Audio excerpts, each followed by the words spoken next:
ಎಲ್ಲರಿಗೂ ನಮಸ್ಕಾರಗಳು. ಕೆಸೆಟ್ ಪತ್ರಿಕೆ 1 ಸಾಮಾನ್ಯ ಪತ್ರಿಕೆ 2014 ಕ್ವಶನ್ ವಿತ್ ಆನ್ಸರ್ಗಳು ಮತ್ತು ನಿಮಗೆ 2025 ಪತ್ರಿಕೆ 1 ಪರೀಕ್ಷೆಯ ಅನುಕೂಲಕ್ಕಾಗಿ. ಓಟ ಒಬ್ಬ ವ್ಯಕ್ತಿಯ ಹೃದಯ ಬಡಿತವನ್ನು ಹೆಚ್ಚು ಮಾಡುತ್ತದೆ.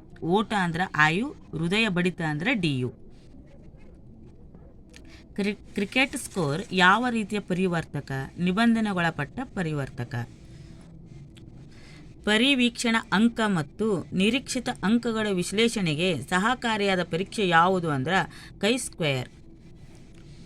ಗಣನೀಯ ವೃದ್ಧಿ ಯಾವ ರೀತಿಯ ನಮೂನೆ ಅಂದ್ರೆ ಅಸಂಭವನೀಯ ನಮೂನೆ. ಸಾಂಸ್ಕೃತಿಕ ಮಾನವಶಾಸ್ತ್ರವನ್ನು ಅಧ್ಯಯನ ಮಾಡಲು ಹೆಚ್ಚಿನ ರೀತಿಯಲ್ಲಿ ಬಳಸುವ ಸಂಶೋಧನಾ ವಿಧಾನ ಯಾವುದು? ಭಾಗವಹಿಸುವಿಕೆ ಪರಿವೀಕ್ಷಣೆ. ಯು.ಆರ್. ಅನಂತಮೂರ್ತಿಯವರ ಸಂಶೋಧನೆ ಮಾಡುವಾಗ ಅವರನ್ನು ಸಂದರ್ಶಿಸಿದಾಗ ದೊರಕುವ ಮಾಹಿತಿ ಯಾವ ರೀತಿ ಅಂದ್ರೆ ಪ್ರಾಥಮಿಕ ಮಾಹಿತಿ.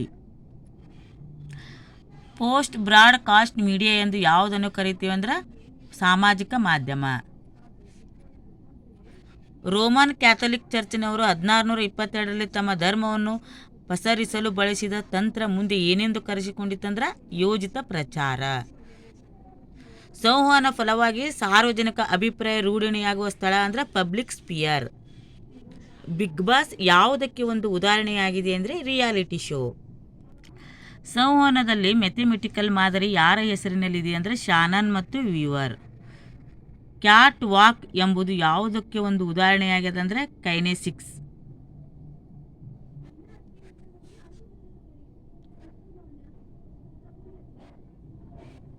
ಇವೆಲ್ಲ ಮೆಂಟಲ್ ಎಬಿಲಿಟಿ ಅದಾವ್ರಿ. ಮೇಲ್ತುದಿಯಲ್ಲಿ ಕೊಟ್ಟ ಜೋಡಿ ಪದಗಳಿರುವ ಸಂಬಂಧವನ್ನೇ ಹೊಂದಿದ ಪದಗಳ ಜೋಡಿಯನ್ನು ಆರಿಸಿ ಅಂದ್ರೆ ರಿಮ್ ಕಾಗದ. ಹಿಮ ಬಿದ್ದರೆ ಆಗ ಸ್ವೆಟರ್ ಧರಿಸುತ್ತಾನೆ ಅಂದರೆ ಸರಿಯಾದ ಉತ್ತರ ಅಂದ್ರೆ ಈಗ ಹಿಮ ಬೀಳುತ್ತಿಲ್ಲವೆಂದರೆ ಆಗ ಸ್ವೆಟರ್ ಧರಿಸುವುದಿಲ್ಲ ಎಂದರ್ಥ. ಮಾಹಿತಿಯ ಒಂದು ಪ್ರಮಾಣ ಯಾವುದು ಅಂದ್ರೆ ಬಿಟ್. ಕೆಳಗಿನ ಯಾವುದು MS ಆಫೀಸಿನ ಕ್ರಮಬದ್ಧ ಆವೃತ್ತಿ ಅಲ್ಲ ಅಂದ್ರೆ ಆಫೀಸ್ ವಿಸ್ಟಾ. ERP ಯಾವುದರ ಸಂಕ್ಷಿಪ್ತ ರೂಪವಾಗಿದೆ ಅಂದರೆ enterprises resource planning. Trojan horse ಒಂದು ಉತ್ತರ. ಕಂಪ್ಯೂಟರ್ ವೈರಸ್ ಅನ್ನು ಪತ್ತೆ ಹಚ್ಚಲು ವಿನ್ಯಾಸಗೊಳಿಸಿರುವ ಒಂದು ಸಾಫ್ಟ್ವೇರ್ ಪ್ರೋಗ್ರಾಂ. ಸಮುದಾಯದ ಕಾಲೇಜು ಯೋಜನೆ ಯಾವುದಕ್ಕೆ ಸಂಬಂಧಿಸಿದಂದರೆ ವ್ಯಕ್ತಿ ಆಧಾರಿತ ಶಿಕ್ಷಣ. Indian institute of advance studies ಎಲ್ಲಿದಂದ್ರೆ IIS ಎಲ್ಲಿದೆ ಅಂದರೆ ಸಿಮ್ಲಾ. ಇವೆಲ್ಲ ಮೆಂಟಲ್ ಎಬಿಲಿಟಿ ಅದಾವ್ರಿ.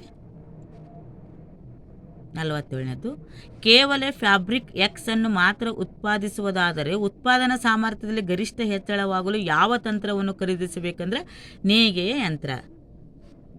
ಕೇವಲ ಫ್ಯಾಬ್ರಿಕ್ Y ಅನ್ನು ಮಾತ್ರ ಉತ್ಪಾದಿಸುವುದಾದರೆ ಯಾವ ತಂತ್ರವನ್ನು ಖರೀದಿಸಬೇಕಂದ್ರೆ ಬಣ್ಣ ಹಾಕುವ ಯಂತ್ರ. ಸಾರಾಂಶಾಧಾರಿತ ಮೌಲ್ಯಮಾಪನ ಎಂದರೇನು? ಮೂಲತಃ ಪರಿಣಾಮ ಅಧ್ಯಯನ. ಮೌಲ್ಯಮಾಪನವು ಅಳತೆ ಮಾನಕ್ಕಿಂತ ಭಿನ್ನ. ಹಾಗಾದರೆ ಹೇಗೆ ಅಂದರೆ ಪರಿಪೂರ್ಣ ನಿರ್ಣಯದ ಪ್ರಕ್ರಿಯೆ. ಕೆಳಗಿನವುಗಳಲ್ಲಿ ಒಂದು ಕಲಿಕೆಯ ಮೂಲಭೂತ ಅಂಶ ಅಂದರೆ ಸಂಜ್ಞಾನ. ಶೈಕ್ಷಣಿಕ ವಿಷಯ ರಚನೆಯ ಮೂಲಭೂತ ಅಂಶಗಳು ಯಾವ್ಯಾವ ಅಂದ್ರೆ ಉದ್ದೇಶ, ವಿಷಯ, ಸಂದರ್ಭ, ವಿಧಾನಗಳು, ಮೌಲ್ಯೀಕರಣ. ಯಾವ ರೀತಿಯ ಶಾಬ್ದಿಕ ಸಂವಹನ ಬಳಸಲಾಗುತ್ತದೆ ಅಂದರೆ ಮೌಖಿಕ ಮತ್ತು ಬರಹ. ತರಗತಿಯ ಶಿಕ್ಷಣದಲ್ಲಿ ಸಿಮ್ಯಾನೆಟಿಕ್ಸ್ ಏನರ್ಥ ಅಂದ್ರೆ ಅದು ಶಾಬ್ದಿಕ ಮತ್ತು ಅಶಾಬ್ದಿಕ ಸಂಕೇತಗಳಿಗೆ ಸಂಬಂಧಿಸಿದೆ. ವಾತಾವರಣದಲ್ಲಿರುವ ಅನಿಲಗಳ ಕಾರಣದಿಂದ ಭೂಮಿ ಬಿಸಿಯಾಗುವುದನ್ನು ಏನೆಂದು ಕರೀತಾರೆ ಅಂದ್ರೆ ಹಸಿರುಮನೆ ಪರಿಣಾಮ. ವೈಜ್ಞಾನಿಕವಾಗಿ ಓಜೋನನ್ನು ಗುರುತಿಸುವ ವಿಧಾನ ಅಂದ್ರೆ O3. ಓಜೋನ್ ದಿನಾಚರಣೆ ಅಂದರೆ ಸೆಪ್ಟೆಂಬರ್ 16 ಬರ್ತದೆ ನೋಡ್ರಿ. ಮೊಸಳೆಗಳ ಸೂರ್ಯಸ್ನಾನ ಮಾಡುವ ಕಾರಣ ಅಂದರೆ ದೇಹದ ಶಾಖವನ್ನು ಹೆಚ್ಚಿಸಿಕೊಳ್ಳುವುದು. ವನ್ಯಜೀವಿ ಕಾಯ್ದೆ ಅನ್ನುವ ರಾಷ್ಟ್ರೀಯ ಉದ್ಯಾನವನ್ನಾಗಿ ಒಂದು ಪ್ರದೇಶವನ್ನು ಯಾರು ಘೋಷಿಸಬಹುದು ಅಂದ್ರೆ ರಾಜ್ಯ ಸರ್ಕಾರ. ಬಯೋಲಾಜಿಕಲ್ ಹಾಟ್ಸ್ಪಾಟ್ ಎಂದರೆ ಅಂದ್ರೆ ಪರಿಸರ ಆತಂಕಕಾರಿ ಹಂತ ತಲುಪಿರುವ ಪ್ರದೇಶ.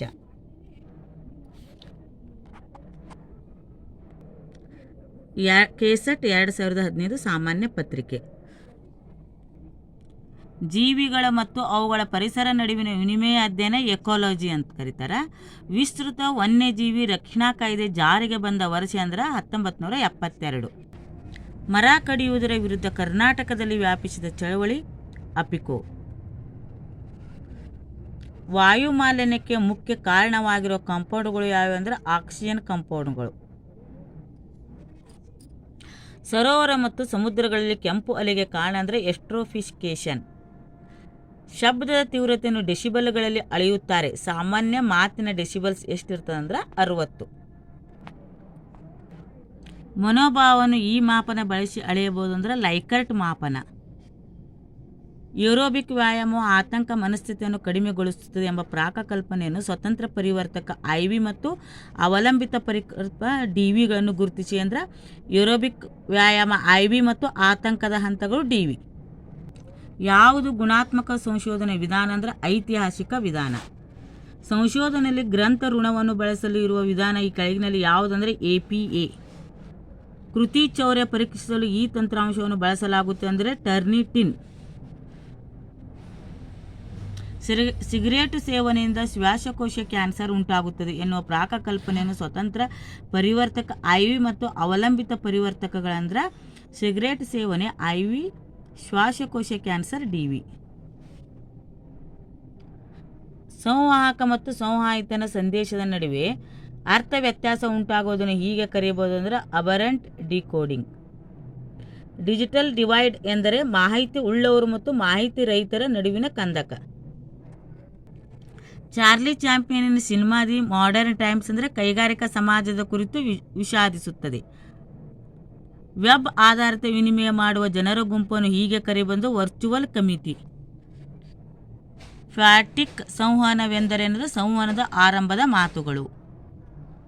ಜನಪ್ರಿಯ ಸಂಸ್ಕೃತಿ ಎಂದರೆ ಸಮೂಹ ಸಂಸ್ಕೃತಿ. ಎಡಿ ಪದಗಳಲ್ಲಿ ಒಂದು ಭಿನ್ನವಾಗಿರುವುದು ಅದು ಯಾವುದೆಂದು ಗುರುತಿಸಿ ಅಂದರೆ ಬೆಳ್ಳಿ. ನೀರಸ ಸ್ವಂತಿಕೆ ಅಂದರೆ ಮೇಲ್ತುದಿಯಲ್ಲಿ ಕೊಟ್ಟ ಜೋಡಿ ಪದಗಳಿರುವ ಸಂಬಂಧವನ್ನೇ ಹೊಂದಿದ ಪದಗಳ ಜೋಡಿ ಏನಂದ್ರೆ ಹೊಂದಿದ ಅಂದರೆ ನೀರಸ ಮತ್ತು ಸ್ವಂತಿಕೆ. ಕೆಳಗಿನಲ್ಲಿ ತಾರ್ಕಿಕವಾಗಿ ಸಮಾನವಾಗಿರುವ ವಾಕ್ಯ ಯಾವುದು? ಇಂದು ಭಾನುವಾರವಾದರೆ ಮ್ಯಾಟ್ ಹಾಕಿ ಆಡಲು ಸಾಧ್ಯವಿಲ್ಲ. ಮ್ಯಾಟ್ ಹಾಕಿ ಆಡುತ್ತಾನೆಂದರೆ ಇಂದು ಭಾನುವಾರ ಅಲ್ಲ. SIM ಎಂದರೇನೆಂದರೆ subscriber identity module. Light emitting diode LED ಏನನ್ನು ಪರಿವರ್ತಿಸುತ್ತದೆ ಅಂದರೆ ಉಷ್ಣ ಶಕ್ತಿಯನ್ನು ಬೆಳಕಿನ ಶಕ್ತಿಯನ್ನಾಗಿ. ಒಂದು ಕಂಪ್ಯೂಟರ್ ಪ್ರೋಗ್ರಾಮಿರುವ ದೋಷಗಳು ಡ್ಯಾಶ್ ಎಂದು ಕರೀತಾರೆ ಅಂದರೆ ಬಗ್ ದೋಷಗಳು. ಕೆಳಕಂಡದರಲ್ಲಿ ಸರ್ಚ್ ಇಂಜಿನ್ ಯಾವುದಂದರೆ MSN. ಗೂಢಲೀಕರಣ ಎಂದರೇನೆಂದರೆ ಅನಧಿಕೃತ ಬಳಕೆದಾರರನ್ನು ತಡೆಯಲು ಕಂಪ್ಯೂಟರ್ ಕೋಡಿಂಗ್ ಮಾಡುವುದು. ಡಿಜಿಟಲ್ ಸಹಿ ಎಂದರೆ ಸಂದೇಶದ ವಿಷಯ ಮತ್ತು ಕಳುಹಿಸುವವರು ವಿಶಿಷ್ಟವಾಗಿ ಗುರುತಿಸಬಲ್ಲ ಒಂದು ಡಿಜಿಟಲ್ ಕೋಡ್. RUSA ಯಾವುದಕ್ಕೆ ಸಂಬಂಧಿಸಿದ? ಉನ್ನತ ಶಿಕ್ಷಣ. ಇಗ್ನೋ ನಡೆಸುವ ಶೈಕ್ಷಣಿಕ ವಾಹಿನಿ ಅಂದರೆ ಜ್ಞಾನ ದರ್ಶನ. ರಾಜ್ಯವೊಂದರ ರಾಜ್ಯಪಾಲರಾಗಿ ನೇಮಕಗೊಂಡ ಮೊದಲ ಮುಖ್ಯ ನ್ಯಾಯಾಧೀಶರು ಯಾರಂದ್ರೆ ನ್ಯಾಯಮೂರ್ತಿ ಸದಾಶಿವ. ಪ್ರತಿ ವರ್ಷ ಅಂತಾರಾಷ್ಟ್ರೀಯ ಸಾಕ್ಷರತಾ ದಿನವನ್ನು ಎಂದು ಆಚರಿಸುತ್ತಾರೆ? ಸೆಪ್ಟೆಂಬರ್ 8. ಶಿಕ್ಷಣವೆಂಬುದು ಮನುಷ್ಯನಲ್ಲಿ ಆಗಲೇ ಇರುವ ಪರಿಪೂರ್ಣತೆ ದೃಢೀಕರಣ. ಇದು ಯಾರು ಹೇಳಿಕೆ ಅಂದರೆ ಸ್ವಾಮಿ ವಿವೇಕಾನಂದ. ಯೂನಿವರ್ಸಿಟಿ ನ್ಯೂಸ್ ಪ್ರಕಾಶಕರು AIU. ಎಲ್ಲ ಓದಿ ಬರೆಯೋದಾರು. ತರಗತಿಯಲ್ಲಿನ ಸಂವಹನದ ವಿಧ ಯಾವುದಂದ್ರೆ ಅಂತರ ವ್ಯಕ್ತಿ ಸಂವಹನ. ಶಿಕ್ಷಣದ ಉತ್ತಮ ವಿಧಾನ ಯಾವುದಂದ್ರೆ ಅರೇಖೀಯ ವಿಧಾನ. ಶಿಕ್ಷಕರನ್ನು UGC ಏನೆಂದು ಕರೆದಿದೆ ಅಂದ್ರೆ ಸಾಮರ್ಥ್ಯವರ್ಧಕರು. CBS ವ್ಯವಸ್ಥೆಯಲ್ಲಿ ಕ್ರೆಡಿಟ್ ಎಂದರೇನೆಂದರೆ ಪಾಠ ಮಾಡುವ ಒಟ್ಟು ಅವಧಿ. ಪರಿಣಾಮಾತ್ಮಕ ಕಲಿಕೆ ಯಾವ ಗುಣಲಕ್ಷಣಗಳು ಇದಲ್ಲ ಅಂದ್ರೆ ಪಠ್ಯಕ್ರಮದಿಂದ ಮಾತ್ರ ಕಲಿಯುತ್ತಾರೆ ಅಲ್ಲ, ಆದರೆ ಜ್ಞಾನವನ್ನು ಹಂಚಿಕೊಳ್ಳುವುದು, ಪ್ರಶ್ನಿಸುವುದು, ಕುತೂಹಲ ಇವು ಅದಾವ್ರಿ, ಅದು ಅಲ್ಲ. ಶಿಕ್ಷಕರಿಗೆ ಇದೊಂದು ಉಪಯೋಗಕಾರಿ ಸಂಪನ್ಮೂಲ ಸಾಧನ ಅಂದ್ರೆ OPAC. ಧನ್ಯವಾದಗಳು.